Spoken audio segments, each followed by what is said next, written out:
Hey, Life Church family, how you doing? It's been a different week, and so in light of that, we decided to do something different as well. Record this for you on Friday night. So none of you are here, but you're here in spirit. So got a couple announcements for you.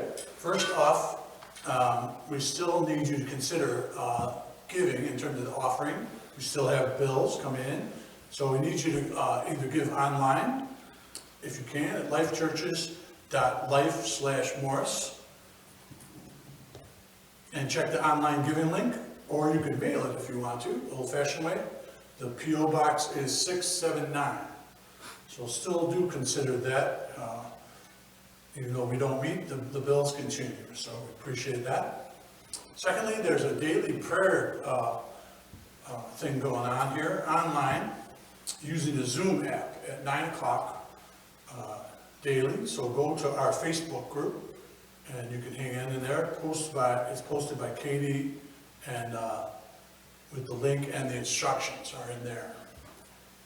And then lastly, the church's phone number, for those of you who don't have it, is 815-942-2000. Please feel free to give us a call if there's anything you need or if something's come up. One of the things we want to do is, of course, connect you with anyone. If there's a need you have, or if there's a specific issue coming up, and that we could be a resource to you, okay? So let's just do this. Let's pray, and we'll just commit this time to God. Lord, thank you for the opportunity to be here and the opportunity to share these things from your word and to share on relevant issues in the midst of some crazy times. Lord, thanks that life seems out of control, but you're not out of control. And amazing things still happen. Amazing things can happen. And people are still looking to find out what is it that you are up to. What is it that you have for us? So Lord, help us as we look at this. I pray this would be a great encouragement to each person here, and it would be a great reminder to them of what you say to us in the midst of these type of times. In Jesus' name, amen. So if you are following along at home, I want you to look up Psalm 34.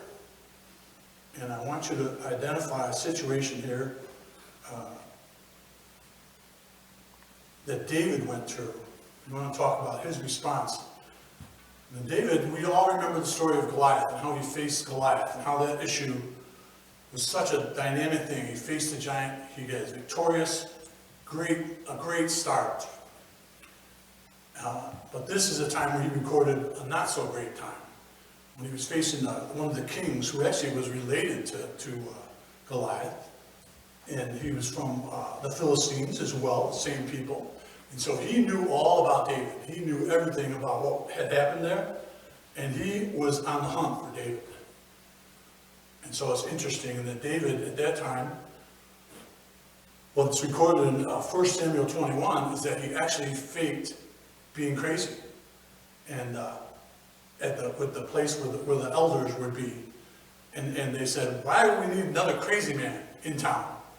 Be done with this guy. And God used that to deliver him from this king and the Philistines. So not exactly the dynamic, robust response that he had when he faced Goliath. But this psalm is recording his response to all that God did. So it was clearly a crazy time. Saul was after him. The Philistines were after him. He was hiding out in the desert. It was not David on the road show going. It was a tough time for him. And one of the things he did is he recorded what did God do in those crazy times? What did God put on his heart? And so I want you just to think about this psalm. I hope it'll meet you where you're at. The first 3 verses say this. It's amazing. It says, I will bless the Lord at all times, considering his situation. His praise shall continue to be in my mouth. My soul shall make its boast in the Lord. The humble shall hear of it and be glad. Magnify the Lord with me, and let us exalt his name together. So those are the first 3 verses he puts in there. Clearly, it's a different perspective. It's clearly a different perspective in the middle of a crazy time. I'm gonna praise the Lord, bless the Lord at all times. His praise will continue to be in my mouth. I think one of the things that it challenges us to is think God calls us to be worshipers first and foremost in the middle of all the things going on. And that he calls us to magnify his name. He called David, through David, that there's a power that goes on as we magnify the Lord and we exalt his name together. Even if we might not be physically together, we can spiritually be together, and we can magnify the Lord and bless his name at all times. There's something about that if we focus on worship first, what happens? Everything falls in line. And so there's a ripple effect in our life. It changes our perspective. It calms the situation. It calms us in the situation. Right? Maybe calm us first would be more of a priority than calming the situation. But it also says to me the power of worship and the power of that renewal that God gives. That he calls us to be a worshiper, to see him in the middle of it all, magnify him, or make his name great would be another way to say that. And so that's a real lesson, because our first response is, what do I do? How do I manage my feelings? How do I manage my response? And he doesn't say that. He says, wait a minute, slow down. He says, magnify the Lord with me, and let us exalt his name together. It's all about that. Stopping, magnifying the Lord. And so one of the opportunities is, God, what are you doing? What have you done in the past? And what are you doing? Where are you involved? That's a huge, huge game changer in terms of our perspective, right? And it's not our normal response. Our normal response is start listening to issues and going after responses. But the reality is God says, no, relax. I've got something going on here. I'm in it. Worship me, magnify my name, and I will show you what we'll do, what will happen. Then the second section he goes on to in verse 4 says, it's more about being a person who experiences deliverance. This is where we kind of run to. I don't know about you. I'd rather run to the section on deliverance. But he says, I sought the Lord, and he answered me and delivered me from all my fears. I sought the Lord, he answered me and delivered me from all my fears. And it's an interesting thing in how that's the thing that comes up to us. We want deliverance, right? But it's either deliverance or rescue is listed in there. And it actually started becoming a regular routine for David. God deliver me. God rescue me. And it's listed in that particular verb is listed from the beginning to the end of this whole psalm. Deliver me or rescue me. The Lord has delivered me or the Lord has rescued me. Even at the end, that's the verse, I just read to you verse 4.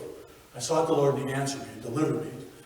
Go to verse 19, hold your finger there, it says, many are the afflictions of the righteous, but the Lord delivers him out of them all. So it's from the beginning to the end of the psalm. That word, or that verb, deliver, God deliver or rescue. And that's normal, isn't it? I'm not saying that's bad, I'm saying that's normal for us. But how does it challenge when times come like that are challenging and that are crazy? What does it rock us? It rocks. Is God a deliverer? Is our God a deliverer?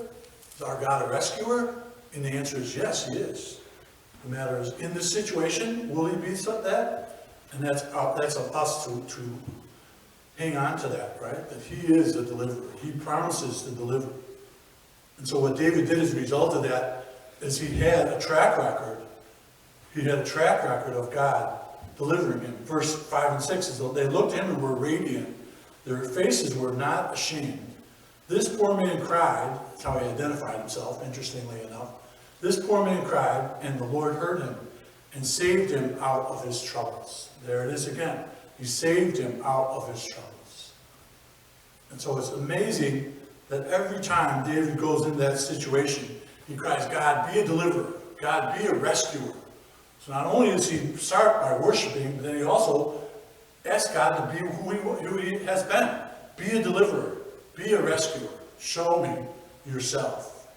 And maybe some of you, that's what you need God to show up. And God is asking us to hold on but also to hang on there and to hang on the fact that he has delivered in the past, he has rescued in the past, he will surely do it now.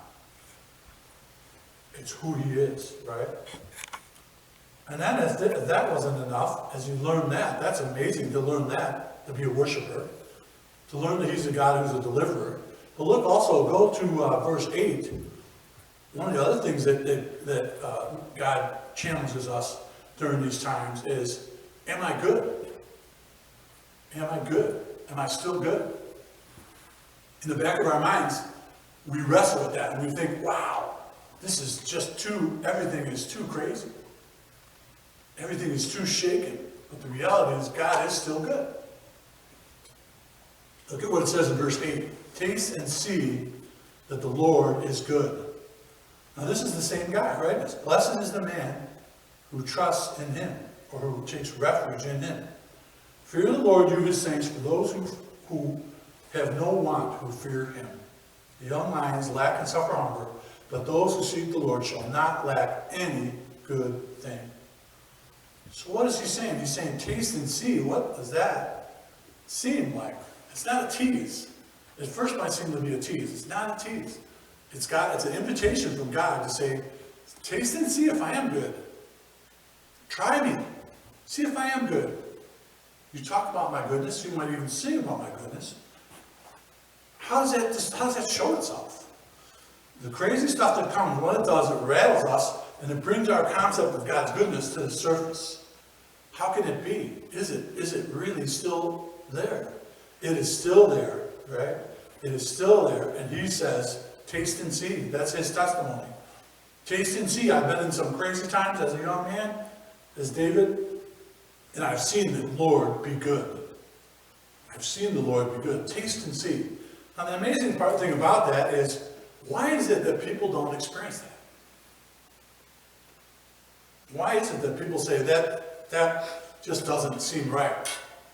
Or it doesn't seem relevant? Well, the reality is maybe they have not tasted. Maybe they have not stopped and tasted. Like a personal sample. If you're in a store, you're not in too many stores these days, but if you're in a store, they have samples.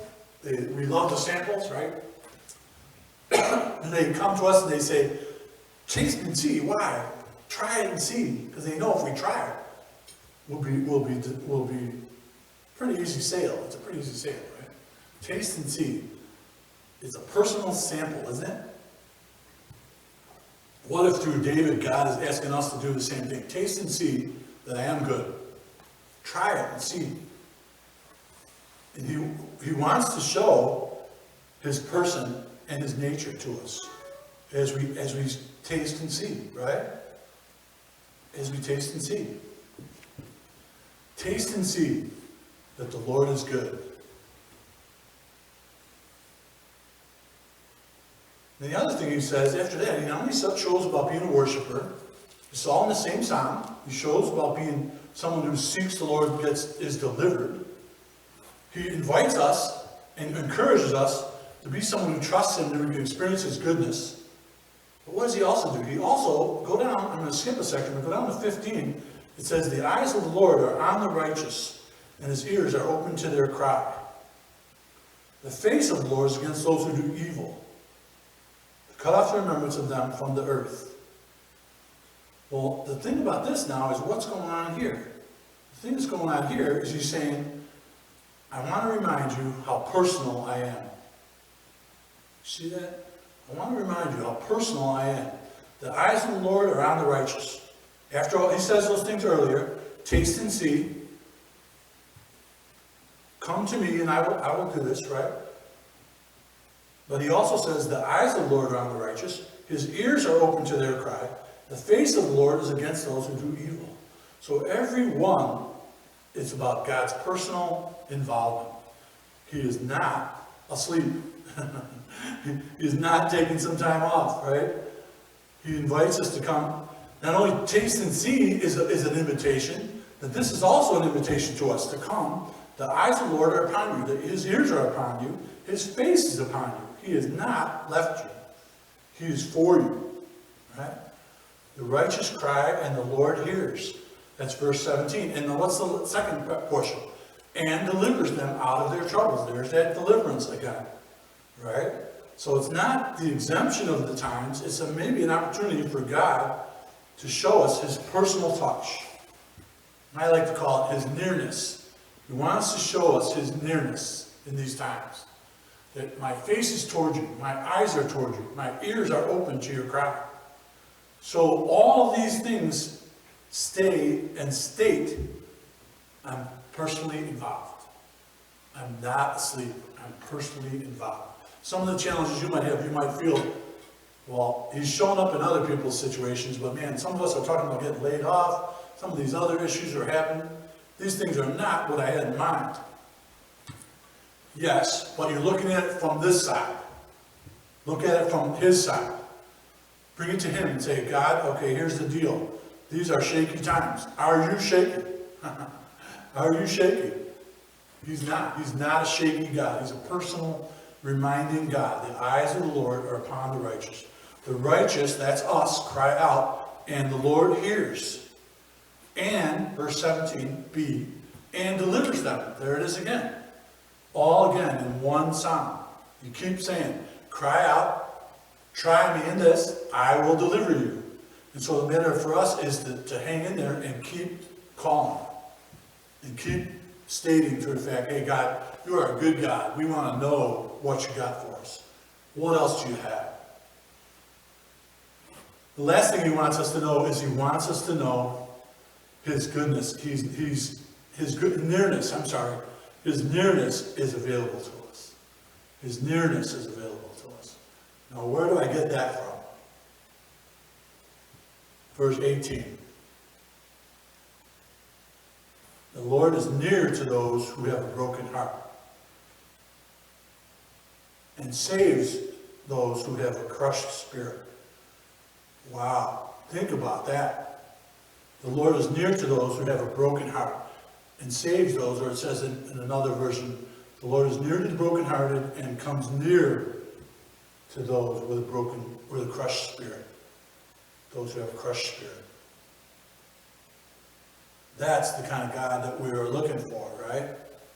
That's the kind of God people are looking for.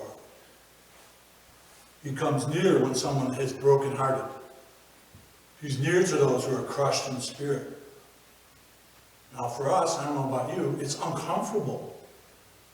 It's uncomfortable being around those who are brokenhearted. It's uncomfortable being around those who are crushed in spirit. Why? Because it's emotionally, it's gut-wrenching.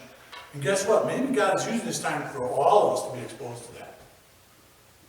One of the hardest things to me about doing chaplain work is going to make hospital calls, because you see people who are brokenhearted, physically and emotionally, right? Or crushed in spirit. Life has caved in on them. And God calls us to draw closer to them. And you know what? That's not the easiest thing to do. It's not natural for us, right? But in God's economy, it's natural for him. It's natural for him to come near to us. The Lord is near to those who have a broken heart. He's near to those who have a broken heart. And he saves those who are crushed in spirit. So what does that look like for us? Wow, that means we continue the things that we've tasted of God's goodness, we can share with those who are brokenhearted. Or we can see those who are crushed in spirit in a new light. And recognize these are people who've come to the end of themselves. Maybe these are the people who God's going to use for revival. Maybe these are the people that God has touched because they are brokenhearted and they're crushed in spirit. We don't go to them glibly. We don't go to them quickly.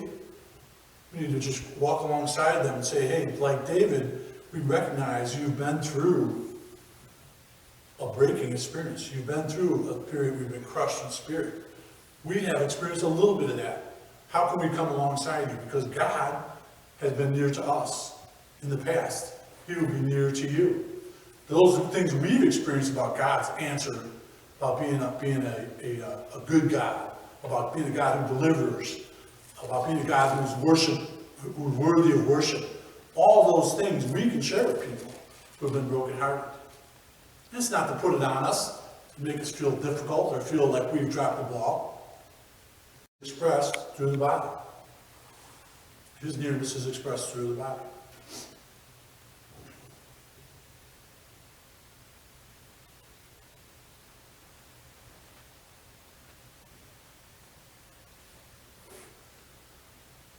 And then we can share with them the fact that God is a deliverer, because we've seen it. We can tell them our story.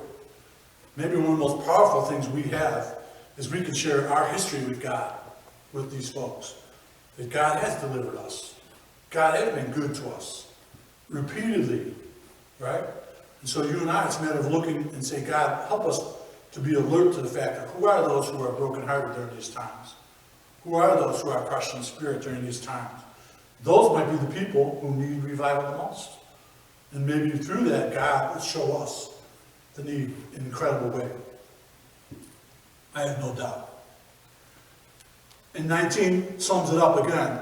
Many are the afflictions of the righteous. So there's no exemption. That's the one thing about this whole time now. There's no exemption. Everyone is experiencing this.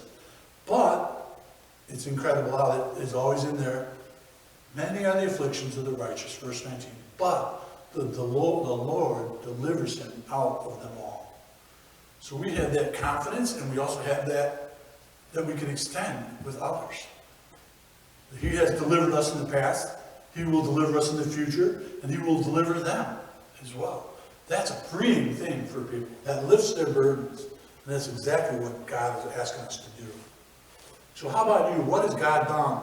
What is God doing, even, to bring you closer to himself? To encourage you to seek him? Have you seen God's goodness in real ways?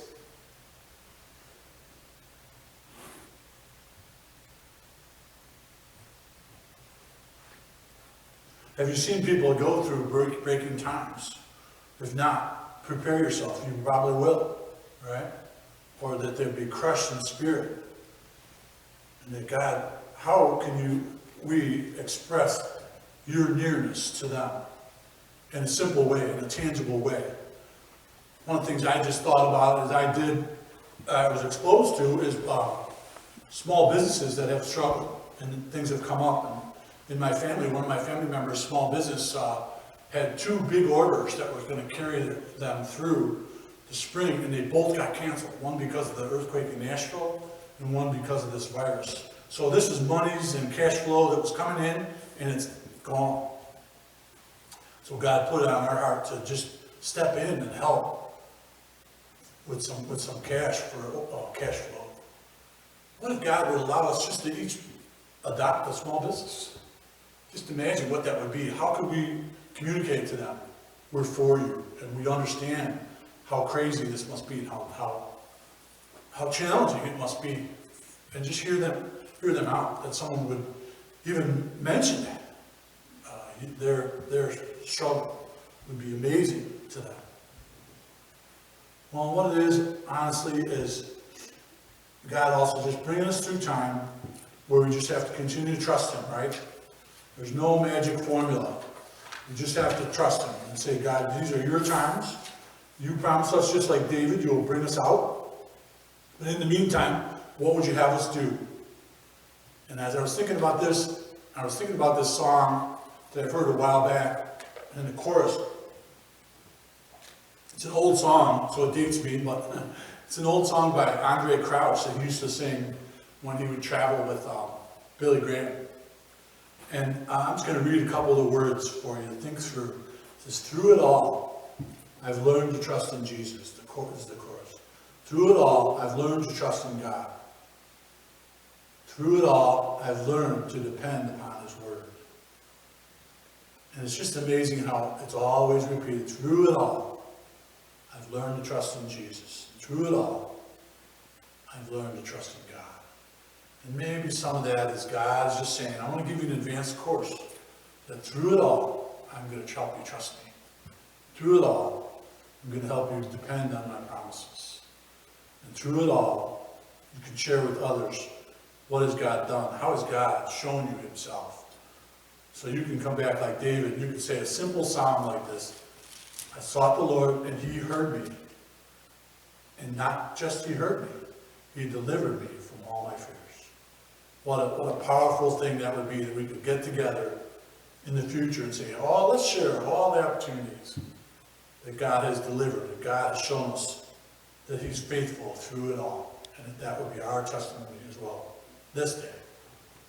Let's just stop and pray. God, I would just pray that this would make sense to each of us. And Lord, you would help us to think, what can I do to be a worshiper? How can I do that? How can I be someone who's experiencing your deliverance? Lord, how can I be someone who tastes your goodness? I have not done that. It hasn't been normal for me. Show us your goodness in the middle of these crazy times. And Lord, also show us your nearness, and that you have not forsaken us. You have not left us in the lurch. You're allowing us to be challenged, but you're allowing us to trust you. And Lord, would we be people that experience your nearness and can communicate to others around us? You have lifted us up and you have carried us through it all. And through it all, we have learned these things. We ask it for Jesus' sake.